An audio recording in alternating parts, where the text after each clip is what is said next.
This is the Newbie Writers Podcast with your hosts, Damien and Dion.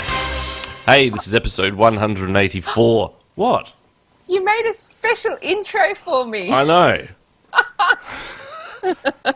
That's so nice. Normally it says Damien and Catherine, Yeah. and then you have to say, oh no, but Catherine's not here this week. I know. I thought, you've been on this show enough that you should probably have your own intro. Oh, that's so sweet. I feel special. Don't, because I pulled it off the, Tweet Nation intro. That was hard. I had to cut out everything. Oh, God. I don't want to mention Amber, but I had to cut Amber out, but that's fine.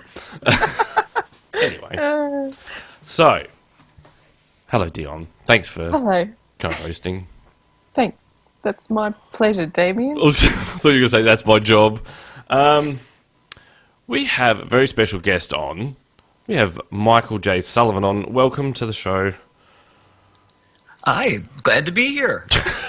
I don't normally get, apparently, over to England that often. What? Yeah, you Is that where sound we more are? American now, yeah. No, We're you know where we are, don't you?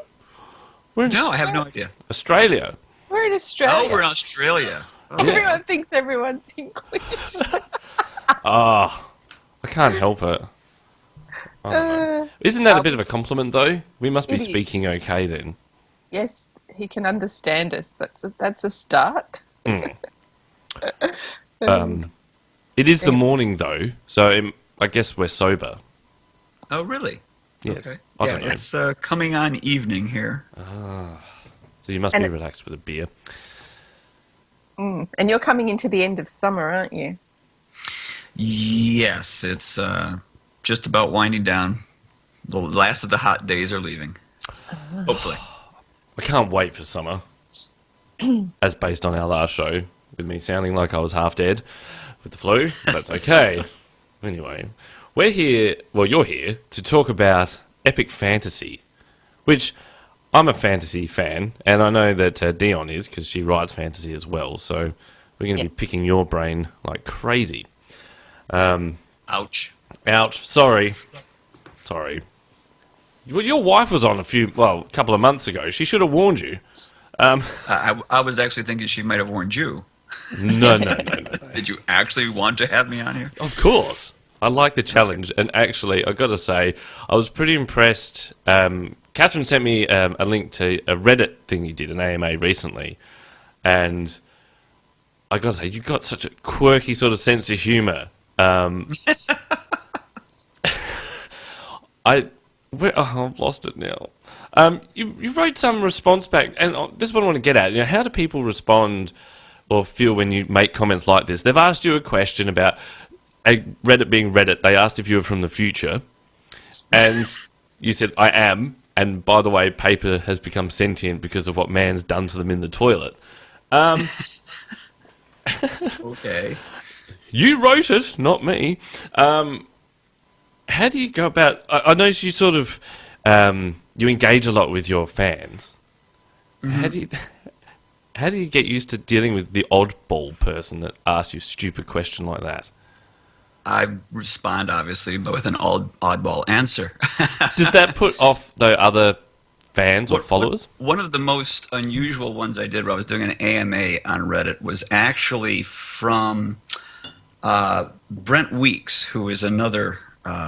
Yes, I know fancy Brent author. Weeks. Not personally, but yes. Yes, so you've heard about him. Yeah, so he actually came on my AMA, and he asked me the most ridiculous question I'd ever heard.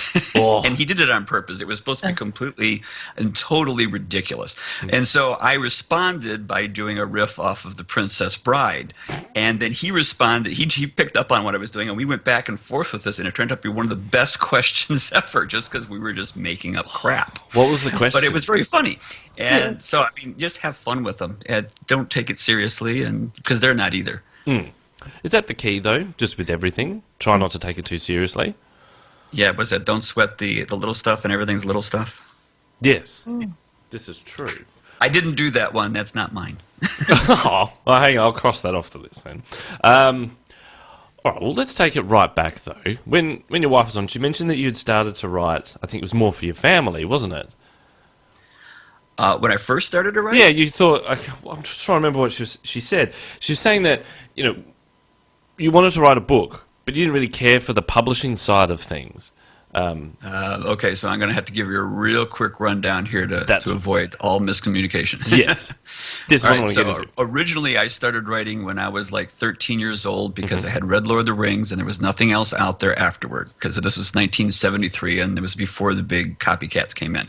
So I had nothing else to read really, so I started writing my own books. I did that for many years. My wife became an electrical engineer. When we had kids, I stayed home and took care of the kids. So then I wrote, and I got serious about writing. For 10, 15 years, I wrote very seriously, tried to get published, got absolutely nowhere, wrote a great book on my final book, couldn't get it published, and I gave up. Oh, wow. Because all my friends had graduated, they had gone to college, they had gotten jobs, I had friends who had PhDs, another one was, a senior vice president somewhere, and I was exactly where I was when I left high school. So I'm like, I've got to quit this. So I quit. I had a scholarship as trying to be an illustrator. I was into design work, so I actually started an advertising agency. I ended up hiring my wife to be the president of the company. We did exceedingly well for about 12 years. Yeah. And then, this is where we get the part you were just talking about. My daughter's dyslexic, so I tried to get her interested in reading. She hated reading. And so I happened to pick up this new book that was out and very popular at the time called Harry Potter. And I put it down on the coffee table, and I just couldn't resist. I mean, it's just sitting there, it's a brand new book, and it looked interesting. So I picked it up and I started reading it. And it was a really fun book. And the thing was is that when I was trying to learn how to write over the previous decade or so, I had been reading Nobel Prize, Pulitzer Prize winning kind of dry stuff, trying to teach myself to write. Because I really didn't even know that you could do things like go to school for it, or go to a seminar, or go to a writers group. Those things were alien because I was living in northern Vermont. There was none of that around. So I read that book and I said to myself, this is fun. I want to write again. Maybe I can get my daughter to read if I do it, but really I just want to do it for myself. I want to have a blast writing one more time. And I'm not going to try and get published because I know that leads to the dark side. I knew that it would just get me mad if I tried to do it and never get anywhere. So I was just going to write for my own personal enjoyment and not care what happened to it. I was going to post it on the internet for free. This is before Kindle and all that stuff. So I'm just going to do that. And I ended up writing this ridiculous idea of writing, 5 books at the time, turned out to be 6. And I mean, I never ever would have dreamed of doing that except that I didn't care. And that was the book that people liked. That was the book that my wife ended up getting published. And I mean, most of it was all her getting me out there because I really didn't want to do it. And she got an agent and eventually got it published. So that's how it came about. So did you, when you thought, you know what, I want to write something fun again, did you go back to what you had written previously and try to salvage something out of that? Or was it... Absolutely not. What I did was, because I had written science fiction, I had written horror, I had written, coming of age literary fiction novels, I had written very serious stuff, I had written, every single genre except fantasy. I didn't ever write that except for when I was like 13, somewhere between 13 and 18, I wrote several fantasy novels because I was trying to emulate, Lord of the Rings. So I didn't write that at all. And then when I decided to write it just for myself, I'm like, well, I'm just going to write purely off the top of my head and just for fun. So I went back to what I originally enjoyed because I read Harry Potter and that was fantasy. I'm like, well, I'll do that. I'll have a lot of fun and just go back to my roots. And I had these characters flopping around in my head ever since I was a kid. And I had thought about them, but never was serious about writing a story until about that time. I went, oh, you know what? I'm going to write that story just for the fun of it. So now that you're well down the path of being an established, famous author, is it harder? Is it harder now? Do you find that there's more at stake now when you have to write something? I did. It's not quite so much that anymore. I mean, I do want to make sure I don't put crap out. In the old ways, I didn't care when I first wrote the first one. I didn't care because I wasn't going to get published. Now I got to make sure that I don't put junk out. I wrote a book, and you were mentioned before. Did I ever go back and pick up some of the other stuff I wrote? And when I got done with my first series, I did go back and picked up the first book I had written because I thought it was a pretty good idea. And I spent a year rewriting that, and it didn't work. And I spent a few more months trying to fix the problem. It just didn't work. So that went in a drawer. My wife was very unhappy that I had spent, well over a year working on something that I wasn't going to release because it just wasn't good enough. And that happens. So that's the kind of thing that I wouldn't put out. So in that respect, I got to make sure that when I put something out, I don't want to put something out that people are going to pay for and find isn't worth the money. That's something I avoid. Do you get pressure though to put it? As far as being concerned about stuff, I mean, I always write what I want to write. I always write what I want to read, and that's always served me very well. Like when I got done with my fantasy series, I decided to write a science fiction book.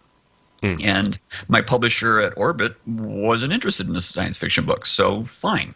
I essentially sold the print rights of that to Tachyon Publishing, a smaller publisher. They put that out, and I kept the ebook rights, and I put it out pretty much myself. So, in these days, it's not so much like it used to be where you're locked in. Because I know a lot of authors who they put out a book and then the publisher says, no, you've got to keep putting out what we know is going to sell. So you have to sell more of those, make a series, use the same characters. I've got a lot of friends who are like, they want to write something different and they can't because that's not what their publisher is interested in. Or their agent says, no, you don't even bother because I can't sell it. I don't generally have that problem because when I started, a lot of my success came when I was self-published. So I can always self-publish. I can sell it to a major publisher or do that. So it doesn't really bother me too much. What about the fans though? Like if you've got a big sort of fan base when it comes to the fantasy and then you put out a sci-fi book, did they get a bit disgruntled or is it separate? It doesn't really bother me though because I mean the book is good. So what happens is people who are my fans will pick up that science fiction book and they'll go, "Oh, I really don't like science fiction," and I can't tell you how many times I've read this in reviews. I was really scared. I didn't really want to read it because I thought it was going to be terrible. It's nothing like the other book, but it's really good. And they put off reading it for a long time. Now, there are people out there who like, this isn't what I wanted. This isn't the same book, and they don't read it. Or they give it a bad review. But that turns out to be somewhat of the minority, and that book is starting to actually pick up a little bit. People want to see that turned into a series. So it's not a situation where I'm concerned about upsetting my fan base because they generally like most of the things I put out. And if they don't like that book, fine. I mean, I was a big fan of Stephen King, and I didn't like all his books. He did some really weird stuff that I didn't really care for. But that didn't mean I wasn't going to read his next book. I mean, I would assume that most fans would be the same way. Yeah, there comes a limit. There's been a couple of books that I've read where I've been following a series right up and then they release one book and it's so woefully bad it really puts me off. But then, I don't know, hopefully, you never get to that stage where you think, oh man, I need to get a book out and just put something out. I know. Yeah, I'm actually the opposite way. I actually have more books. Like right now, I'm sitting on 6 books that are written that are waiting for publication. So well, this one, I tend to write fairly quickly. I don't know how quickly you guys write, but I don't write. I mean, I write at probably an average of 2.5 books a year. Oh, that's reasonable. That's not ridiculous. Because I've heard some authors say, "Oh, I can write, a book every month," and I'm like, "Well, that's a good quality book." That's a pamphlet. Yeah. No, I actually heard in the old days, you used to have. I think they had to write a book a week back in the Pulp Fiction days, and that must have been just ridiculous. Now they weren't very thick. I mean, obviously, if you've ever seen the old books from like the '60s and '50s, they were very thin. But still, writing an entire novel in a week. Wow. But can you imagine on a typewriter as well? Like it wasn't on a computer. Yeah. You make an error and you put the little whiteout on it. Oh. Yeah. Oh my God. They would have had strong hands because the keys were harder to press. See, I'm the newbie though, so my writing is like, I don't know, if you were to crush a snail, that's about the pace I'm at. So. Oh, no. Well, look, if you know the direction you're going in, I find it's quicker. Like when I was getting to the end of my series and I knew where it was going and I was on a deadline, I was doing 5,000 words a day, and then the last day in that week I did 7,000 words. I was like, geez, I didn't know I could do it like this quick. But that's when I knew where I was going, and I don't tend to plan too much, so generally I don't write that quickly. But don't you get square eyes staring at the computer that you much? get in the zone. You just get in the zone and off you go. Right. Yeah, I write about, these days, about 2,000 words a day. Yeah, that's what I would do if I was just like in the middle of a book or starting a book or whatever, because your ideas are still coming to you. Yeah. But how does it work, though? Do you get up in the morning, breakfast, coffee, and go, right, now I'm writing, and sit down and just, that's it for the day? Or do you have certain things that you need to do? Like we have a prompt for those people that like to kick their writing off with a prompt. How does it work for you? Who are you asking? You. I know what Dion does. Yeah, I get up at, whenever I want to, which is usually around 7:30, 8 o'clock or so. And then I write, I have my coffee, and I write actually I read the newspaper for a while. And as soon as I start getting angry at the stories, I know I'm awake. I know my brain's alert. Yeah. And then I sit down and I write. And I'll write for, probably until lunch, which is about maybe 3 or 4 hours. And then I'm done writing for the day. And then I spend the rest of my time doing social media, or I will go out and I will then brainstorm kind of what I'm going to do the next day. So I'll take a moleskin notebook and a pen, and I'll literally go for a walk to a coffee shop quite often. And on the way, I'll talk to myself, and I have to put earbuds in so people don't think I'm crazy. And I talk to myself about the book, like I'm telling myself the story. And in doing that, it's kind of like the same thing as if you were writing it. And because it starts spurring thoughts, because you start asking yourself those questions like, and so Bob went in the coffee shop. And I'm like, well, why did he go in the coffee shop? I'm like, I don't know. It's because of this. All right. And so you start having this conversation with yourself, and it answers a lot of questions. And so I kind of brainstorm the next chapter I'm going to do the next day, and I'll get to the coffee shop and I'll open my notebook and I'll write down a bunch of notes, which I rarely ever look at. They're just there for me to have written down. And as soon as I write them down, they also become more stable in my memory. And then I come back, and the next morning I woke up, and I'll write whatever I brainstormed that day, if I'm lucky, if I was successful at coming up with ideas. So if I've discovered, this is kind of a new thing for me. I didn't always do this. But when I do this, I notice that I keep a constant pace.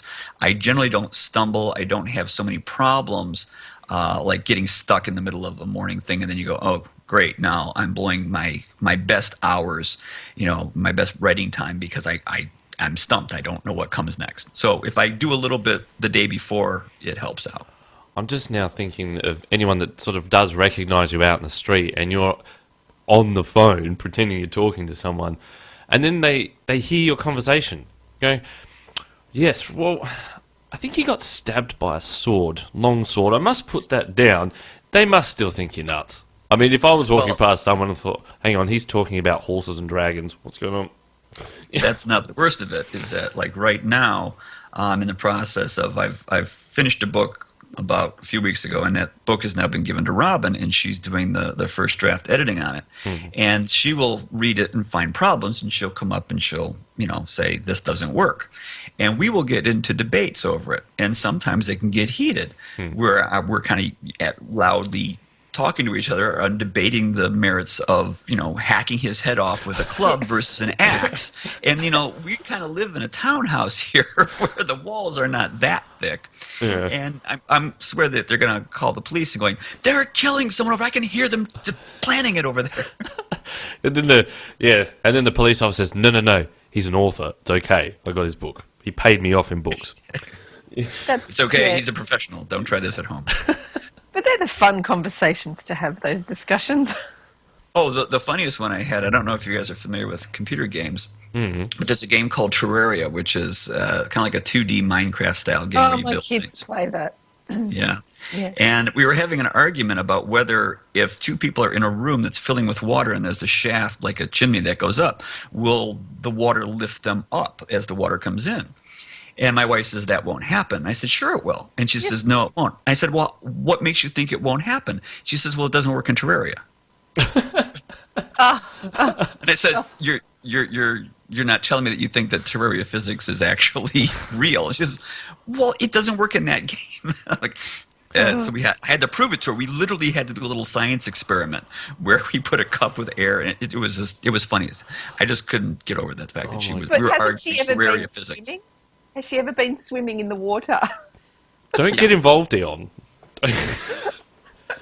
When you go swimming, you float on the top. Unless you don't know what you're doing, and then you can sink. But, or you're horrendously obese, but yeah. I think fat helps you float, doesn't it? Oh, let's not get that. Oh. Let's not have that discussion. No, because I'll get emails, and we try and be neutral. Um, Damien said just before, when people, notice you talking funny, but do you get recognised by fans when you go to different places that aren't necessarily book related? Okay, so this is kind of humorous. So, recently I went to Connecticut as one of the guests of honor. There was me and Brandon Sanderson, and when I got there, I was given what's known as a handler, which is a person who actually is my little valet. Yes. And their job, as I asked them, why are you my handler, is that they were there to keep the crowds of my fans back away from me so that they didn't, I suppose, tear my clothes off or take my coffee cup or whatever. Sounds amazing. And Awesome. I just looked at these people and went, you have no idea. Because I am not at all famous. I had a friend one time, he says, I don't know any famous people. And then he looked at me and he goes, well, you're kind of famous. But no one knows who I am. No one has ever recognized me. I've never been anywhere. I've never seen anyone reading my book. The only place that anyone has ever recognized me has been at a fantasy convention where they're expecting to see me. And they will actually come there. And even then, even at Connecticut, I had a whole panel devoted to me and my books. And a grand total of 12 people came. Of those 12, 8 knew who I was, and 6 had actually read my book. So technically 6 people showed up. But I've gone to mass signings with people, and I'm one of those people who are never picked for the sports thing, when I would just sit there and no one will know who I am, and no one comes up to me. No, I'm definitely not that famous. Oh, well. Although you must be. You must be certain, a little bit more than you think. Yeah.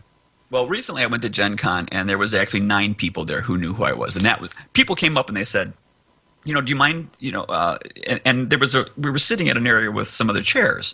And they said, excuse me, do you mind if we butt in? And I assumed they meant, are the chairs free? And I said, sure, go ahead, sit down. And they said, we're big fans. And I went, oh, you recognize me? It was weird, because I've never had that happen. Oh. So thank you for thinking that about me.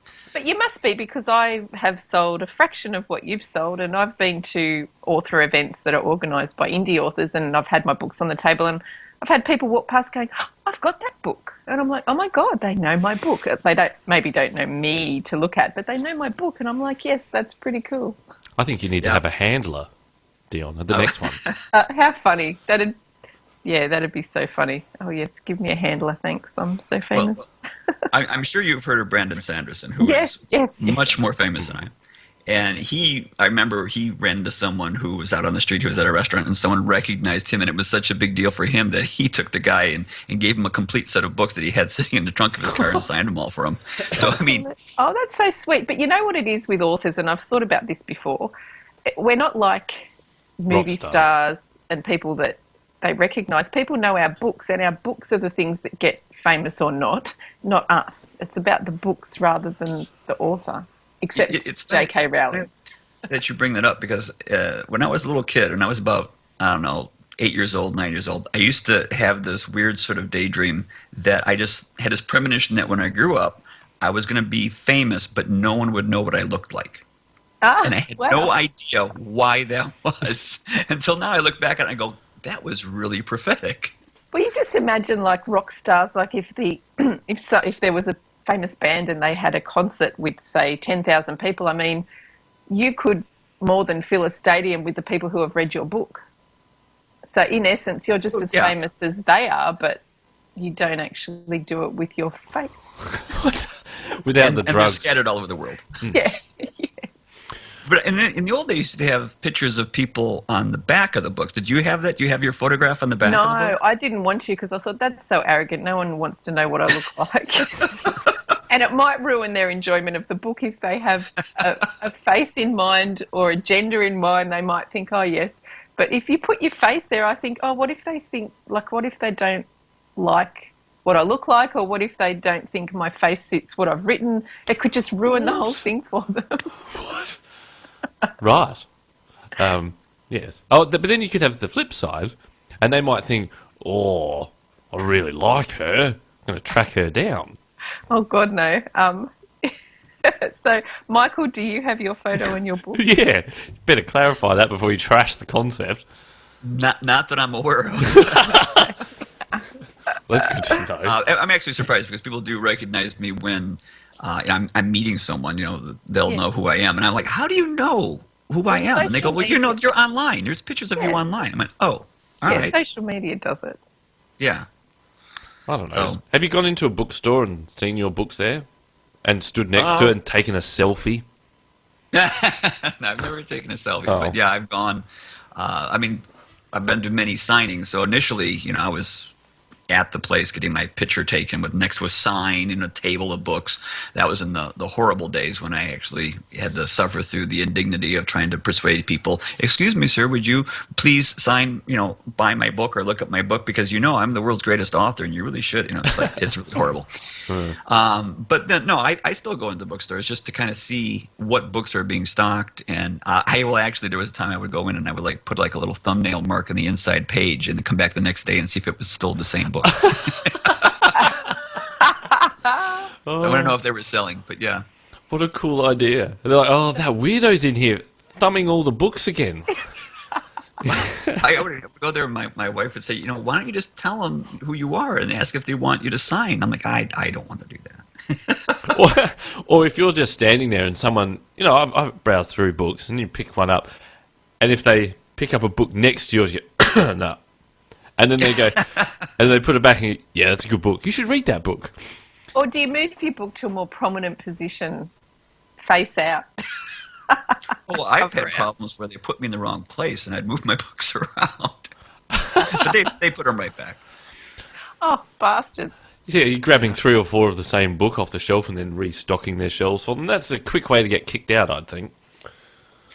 The only thing I do nowadays is I will reorder my books so that they're in the correct order of the series because they get those out of whack too. But that's about all I do now.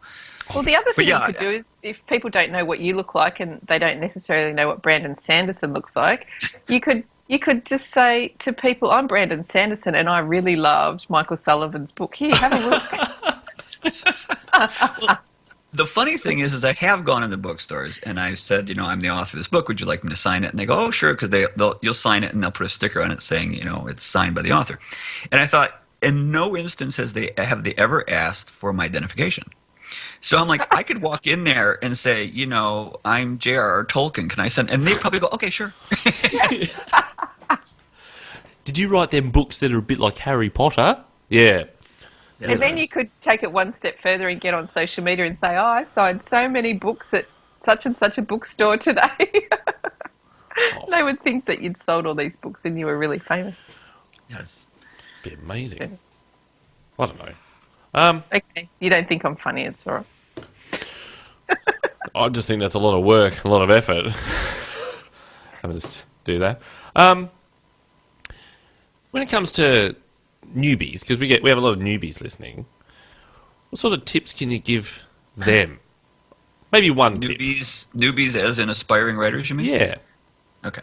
I don't know if they're newbies to your show or newbies to my books. It's highly likely they're newbies to our show, given the listener numbers, but yeah. Advice I would give them. Oh, geez, there's a lot of advice. First, don't be a writer. Good tip. At least not for a living. If you're gonna write, don't do it for the money. If you can do it for the money, great. But really, you really should be doing it because you enjoy doing it. For 2 reasons. One, odds are you probably will never get published and may never make any money at it. But if you're enjoying doing it, it doesn't matter and it's not a waste of time. But the other thing is, if you do manage to get published, if you do manage to make a living at it, then you no longer have to work anymore. People always say, "Well, you do work, you write." And I'm like, "No, I don't," because I would have done that even if I wasn't getting paid for it. In fact, I had done it for many, many years because I enjoyed it. And if you do something that you enjoy, then you don't have to work anymore, which is kind of nice. Yeah. They say, you should always do something you love. But there's a lot of people I know who they write books because they want to do that for a living. They think it's an easy way to make money. And it's not that easy. I mean, people can think that, well, I'll just quickly write this off and self-publish it, and it will be, it'll make a lot of money. And that rarely ever happens. I was extremely lucky, I suppose, in that respect. Does that show through then in the writing? I don't know. I just see that those people that just do it because they love it, I don't know, it seems a bit more genuine Whereas those that are just trying, well, I'm going to publish this, I'm going to make money out of it, it seems a bit forced, some stories. Do you find that the writing really suffers because their goal is not to just write something good or write something that they like, it's just to make money from it? Yeah, there's an interesting story about when the Wright brothers made the first airplane. There was a lot of people competing to get that first airplane, and there was one group who was very highly funded, and they had the best experts. And the Wright brothers were just working in their bicycle shop. Yeah. But when the Wright brothers finally had that first takeoff, and it was recorded and verified, then the other group just disbanded. And it wouldn't have mattered if those people had done it first. The Wright brothers would have continued to improve the plane because they loved doing it. The other group were just in it for the money.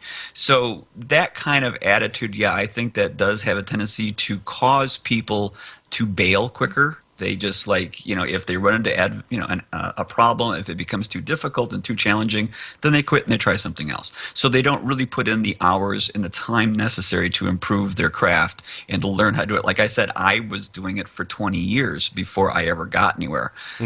I didn't think for the first 10 years that I was any good, and I was right. It wasn't until, I had been doing this for a long time that I went, hey, this is starting to work. When I read my own books and I compare them to other people's books who are professionally published, I'm like, there's not much difference. So when I got to that level, I'm like, okay, so I seem to know how to do this now. But it took a long time. Now, granted, I could be a really slow learner, and that's not completely outside the realm of things.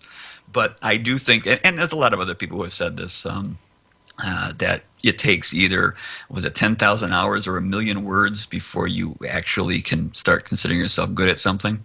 And I tend to agree with that it does take a great deal of time and effort. Regardless of how talented you are, you still have to learn by doing it over and over and working out all those little problems and mistakes. And that's the other bit of advice, is that it takes a long time and you have to be somewhat dedicated to it. So it looks like I'm in for the long haul then when it comes to podcasting, because if it's 10,000 hours, and we've done 184 shows that are an hour long, whoa, I'm going to be like 80 by the time I go, yes, I can do this. You're clearly talented, though. So. Rubbish. Don't insult the guest like that. I'm clearly talented. I could sense the sarcasm. It's wonderful. I'm talking to this Aussie idiot. I don't know. I had a question. I've got sidetracked now. I was too busy listening to you giving an answer. It's right. Dion asked something. It's right on the tip of my tongue. Okay, I'll ask a question. So how many coffees do you drink a day? Well, it's interesting that you bring up coffee. I guess coffee is a big thing for authors. Yes. I drink a lot of coffee because I drink all morning long, but I've learned that I cut my coffee with decaf so I don't bounce off the walls. However, recently I've discovered something called pour-over coffee, which is a gourmet style of doing it, and which you actually grind up your own coffee. You put it in a little filter on top of a carafe, and then you pour the hot water into it, and it makes really nice coffee. And I just discovered this recently because we just got some land in Shenandoah, and we're powering it with solar panels, and so I can't have power to run a coffee maker. But it's really kind of a fun thing. So now I'm down to 2 cups because it's completely live caffeinated coffee, but it tastes really good. And because I like strong coffee, and this coffee, if I were to drink it at my normal coffee, which is have you ever had a Mr. Coffee coffee filter, those huge coffee filters? You guys actually do different coffee to us. We have the Italian style, so we do cappuccinos and flat whites, and we have the machines where you put in the ground coffee and you turn the machine on and it puts, like what you're doing, except a machine does it. Oh, okay. Yeah, well, here we have just the instant where you just put your grounds in this big basket, and then it runs hot water through it on the machine. But the basket is like the size of, a cereal bowl or something, and I will fill that whole thing with coffee, with, half a can of coffee. So it comes out really strong, and really, it's also very caffeinated. But now I've learned to make much better coffee that is it is still strong tasting, but doesn't have quite so much of the caffeine. So we just got completely sidetracked on coffee. I was just thinking of pour-over coffee, whatever you called it. Like you pour it on your head or something. I don't... It sounds a bit like, when we do the coffee plunges? Oh, yeah. Yeah. So is that was that French press? Probably. I don't know. You guys have everything It's where you weird put over there. coffee. You put coffee into like a pot, and then you press it down, and it filters out the grounds, and then you pour it out. Yes. Okay. I don't drink Yeah, I haven't coffee. tried that yet. I don't drink coffee. Maybe I should. You did that. Well, you're never going to make it as a writer, Damien. Thanks. Sorry. Just. Oh, is that your boot on the back of my neck? Drink this coffee, Damien. Actually, the doctor did say to me you should drink coffee. Anyway, give me the shakes. Let's pull it back to writing. Epic fantasy. What makes it epic? Many different things depending on how you're looking at it. As with all things, definitions have a tendency to flutter about. So epic could be how big it is, how many characters, how in-depth the world is. But generally, the most complete answer for that is when the fate of the entire world is at stake. That's what makes it epic. Okay, so it's not necessarily about word count or anything. I hear that, I think Dion, we were talking about this the other day. So if you've got a lot of epic fantasies, because they're so detailed, they end up being big volumes of work. And I'm just wondering if that's a marker that dictates it. Or can you have an epic fantasy that's only 60,000 words long? I would say you could, but like I said, some people think of epic as being big books, or other ones think of it as having many, many characters, or a vast history, or an extensive world building. But I think the most generally consistent agreement for that is when the stakes are so great that the entire world, like Lord of the Rings. I mean, if he hadn't managed to take the ring to Mordor, spoiler alert. Yeah. The whole world would be destroyed. So when you have that dramatic of a scope, then it's considered epic, in its stakes. So you could have a very small story, but generally speaking, when you have something the whole world is at fate, it tends to be a fairly big book. But that's interesting because you have science fiction, and obviously there's science fiction books where the whole planet or wherever they live is at stake. But they don't call it epic science fiction. Well, epic science fiction is a whole different animal. And that's divided more along the lines of hard and soft, and they get into all kinds of weird stuff over there because they have it's like, a feud from somewhere in Appalachia where they tend to war with each other. One magazine against another, depending on how accurate the science is versus how maybe literary the story is, and they've always had wars between each other. Well, you've obviously created, quite a big world, and it'd be quite detailed, number of books out. Have you ever had anyone or considered turning into a game? That seems to be quite popular. I was following, there's a Saga of Leucemia, I think it's called. I'll have to check that up. Where someone had written a story or a novel based in a fantasy world, and they went, well, I'm just going to turn this into a game, an MMO multiplayer thing. Have you been approached to that or thought about doing something along those lines? I've had a number of people who have asked me if they could use my story as the basis of, say, a Dungeons and Dragons module that they would play, not that they would sell. I don't get all of my information. It gets filtered through other people. My wife primarily. She's my general manager, and she fields most of these business proposals. But I believe there has been a couple people who have talked to me about the possibility of making a game out of it.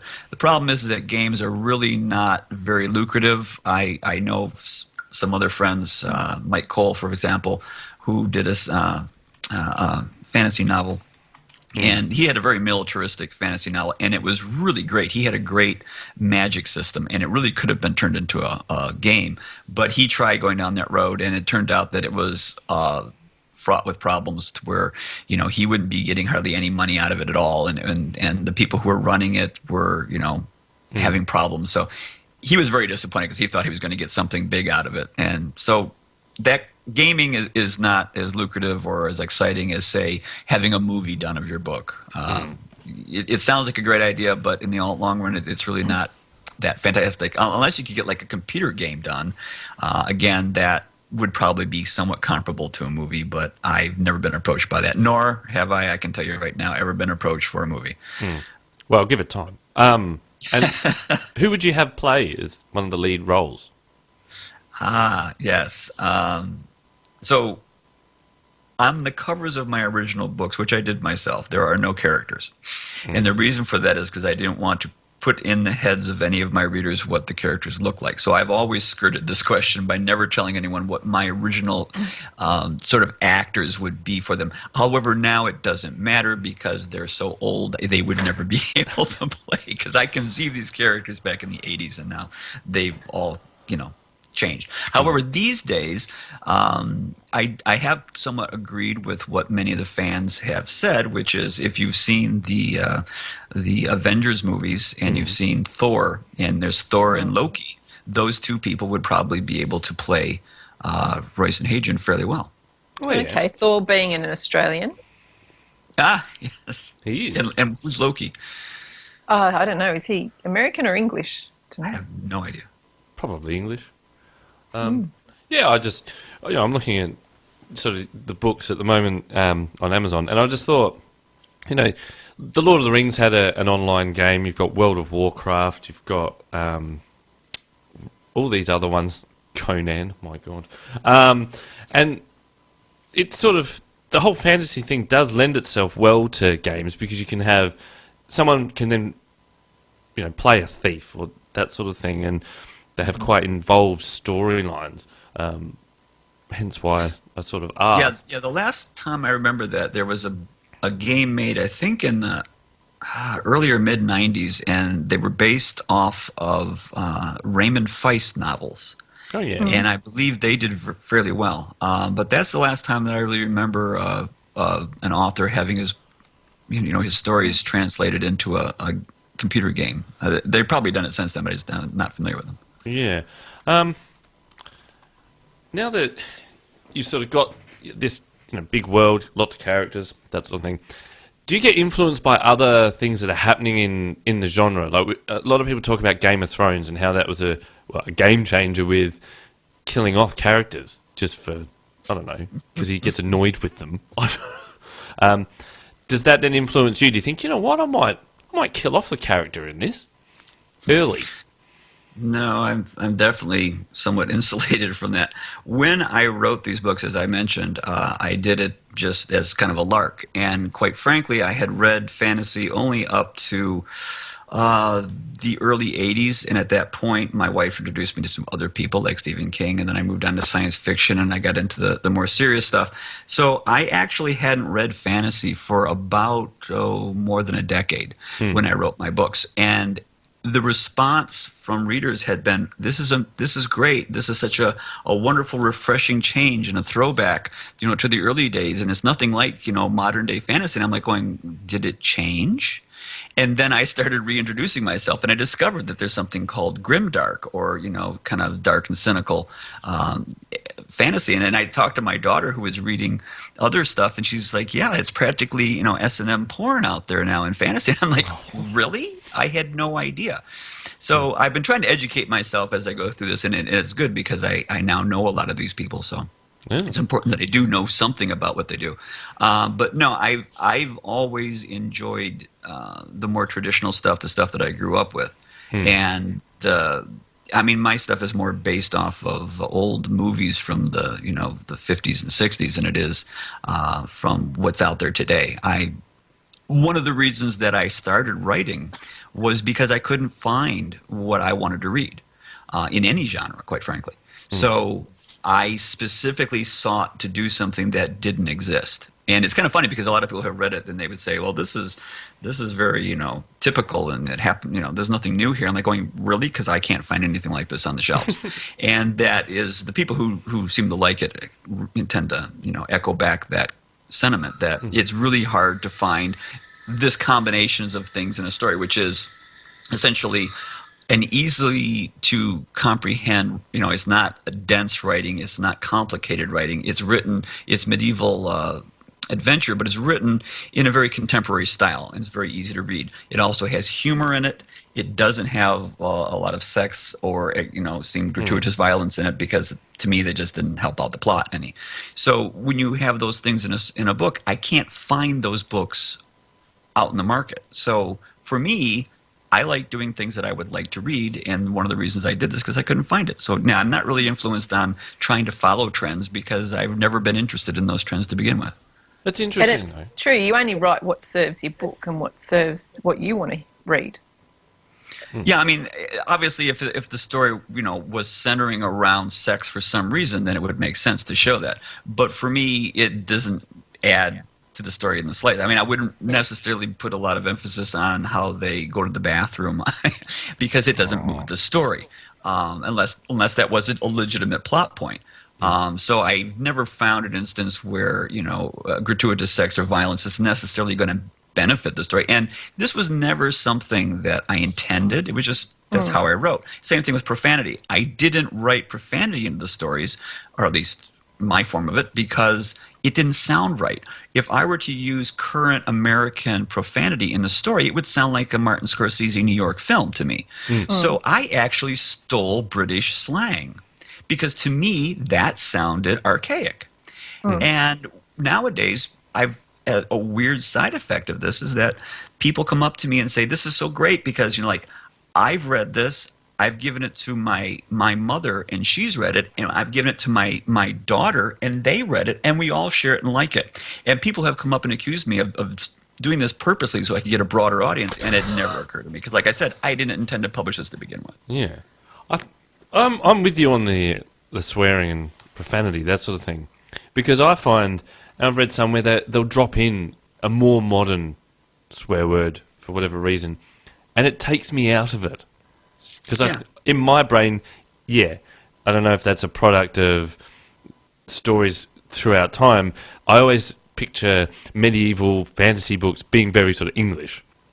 And you just wouldn't have them dropping the F-bomb or something like that. It'd be like, ooh, bugger, But it's an interesting point because I normally write young adult with no swearing, and then I've decided to write a more adult fantasy, and I thought, well, what is the convention for swearing these days? And of course, I looked up Game of Thrones, and there's a thing someone's put together. It's about 5 minutes, and it's just different cuts, one after the other, of the different characters swearing, and they say everything. Yes.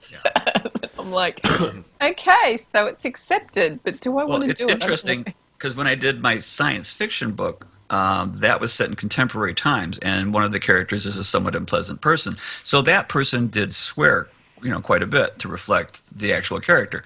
But knowing that my audience, a large portion of my audience, was always writing to me saying how wonderful it was that I didn't have profanity, what I ended up doing was when I put that book out in ebook, I included 2 versions in the ebook. One was clean and one wasn't.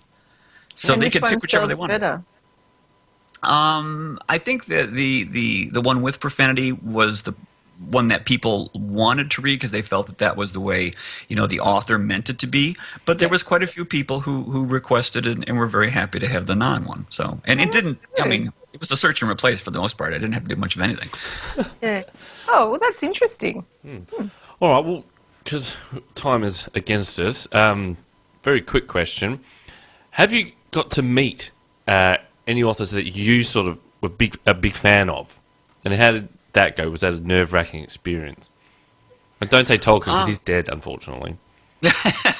Yeah, I didn't really I don't think I've ever met anyone that I would necessarily have admired that's still alive. I mean, the only person right now that I really think is a great writer that I would be interested in meeting would be Stephen King, but I don't think I'm be meeting him anytime soon.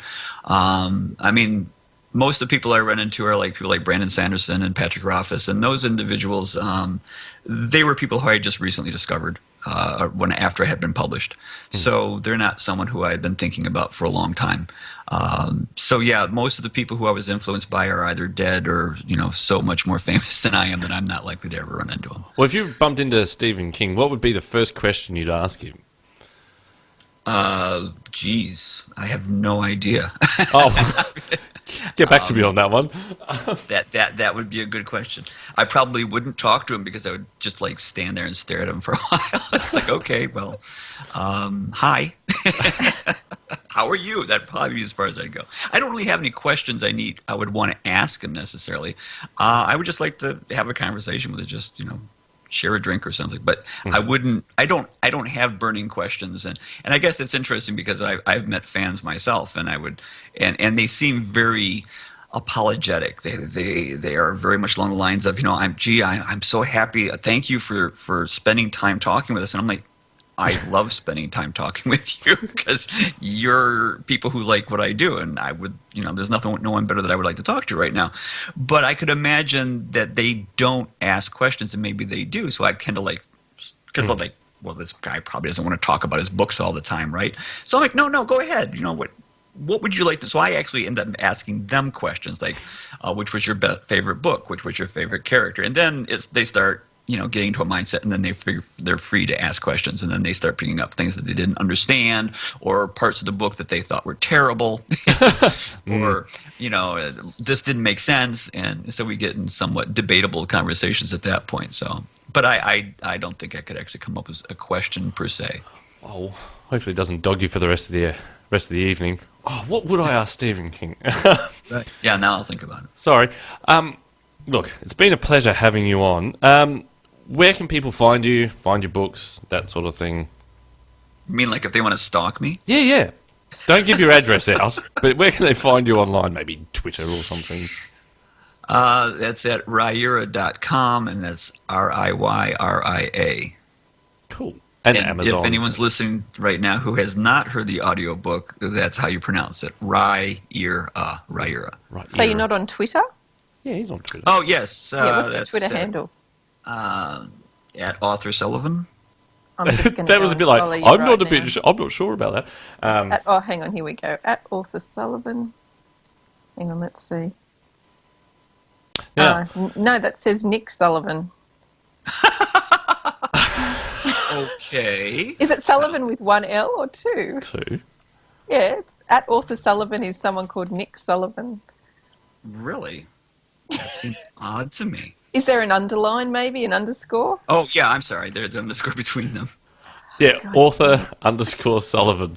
Only because I'm following. I found you now. Okay. Oh, there we go. There you go. I'm following you now. Fantastic. Okay. Well, Awesome. feel free to stick around, Michael. We've got a few things to do. We have a word of the day and that sort of thing. And a prompt. I don't know if you use prompts. But let's do a word of the week, shall we, Dion? Yes. Do your word of the week. Catherine pulls these together. This came from a word a day with Anu Garg. This is pathography. Right. Pathography. It means a biography that focuses on the negative. That would be my biography. That would be a Greek biography. Why would it be? Greek tragedies. Yes. Well, it is. It does come from Greek. I thought it would be the study of pathogens. Well, see, you can take it anywhere. Well, it does say from Greek patho, suffering and disease. Yeah. So, yeah, pathography was a description of a disease. But I guess it gets warped into a biography that focuses on the negative. So if anyone wants to do a biography on me, it can be that, pathography. Anyway, let's do a tortured sentence. Next time, don't put the wrong emphasis on the right syllable. Tortured sentences. That came from one of Michael's fans, throwing books at him, going, "How dare you shift our books in our bookstore?" Anyway, so this came from, I've got the notes here, a very confused response to Jonathan Swift's A Modest Proposal. So, I don't know where Catherine got this from. The author mainly considered and put down the culture by saying that these women are selling their bodies and having kids. Their kids are bastards and the women would end up killing them. Right. Well, I've got nothing to base that on, so I'm just going to leave that right there. Interesting. Sounds like an Amazon review. I didn't like the cover, 1 star. Yeah, that's right. Michael didn't put his photo on the back of the book, 1 star. Yeah, 1 star. I didn't read this book, 5 stars. They do that. Oh my god. Is that the review that I left on yours? I didn't No. read this book, 5 stars? Very funny. Oh. I didn't have to waste my time. I'm so happy. 5 stars. God. Where's the bridged version? Prompt. I have no idea. Is that the prompt? No, it says wabi sabi is the magic of paying attention to everyday things. What are your favourite everyday things? Do you have a favourite mug into which you pour your favourite tea or coffee? Write about that favourite daily item. Right.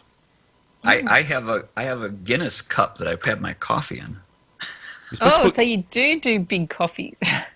Yeah, it has "My Goodness, My Guinness" from the old commercials that I was given from a friend and a fellow writer. Well, you should put Guinness in it. I had Guinness last night, actually. You would It's very nice. think so. I like my Guinness. Favourite everyday things. I don't really have a favourite everyday thing. I don't... I do. My laptop. I die without my laptop. I don't know.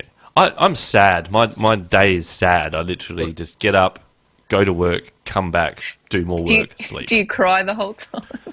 There's only so many tears a man can shed. Are you sure you're Australian? Yes? Why?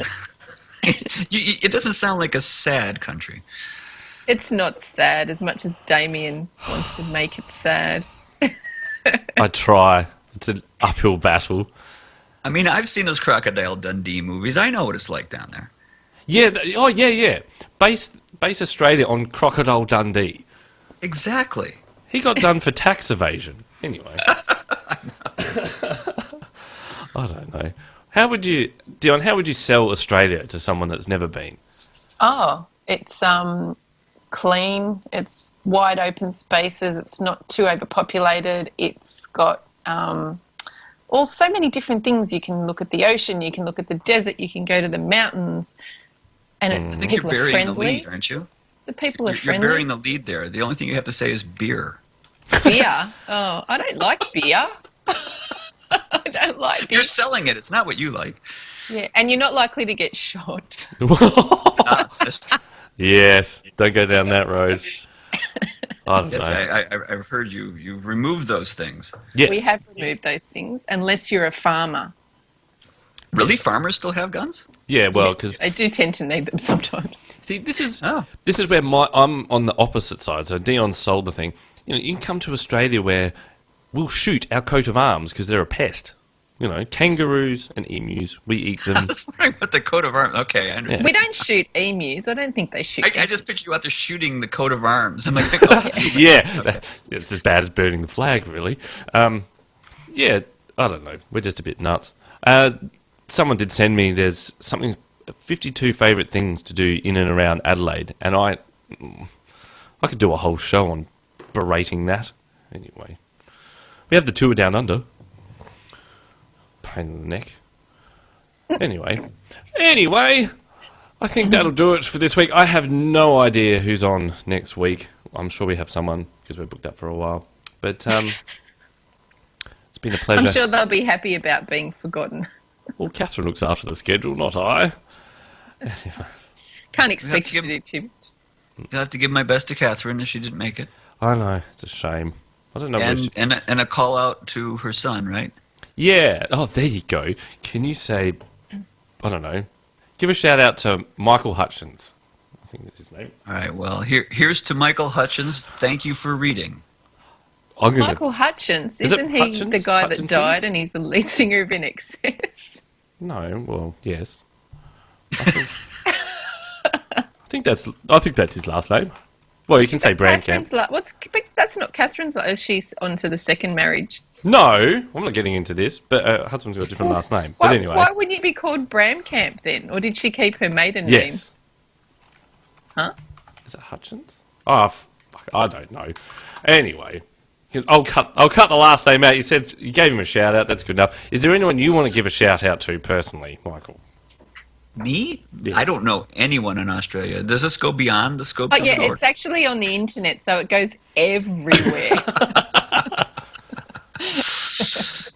Yes. No, I try to keep a low profile. I don't want anyone to know about me.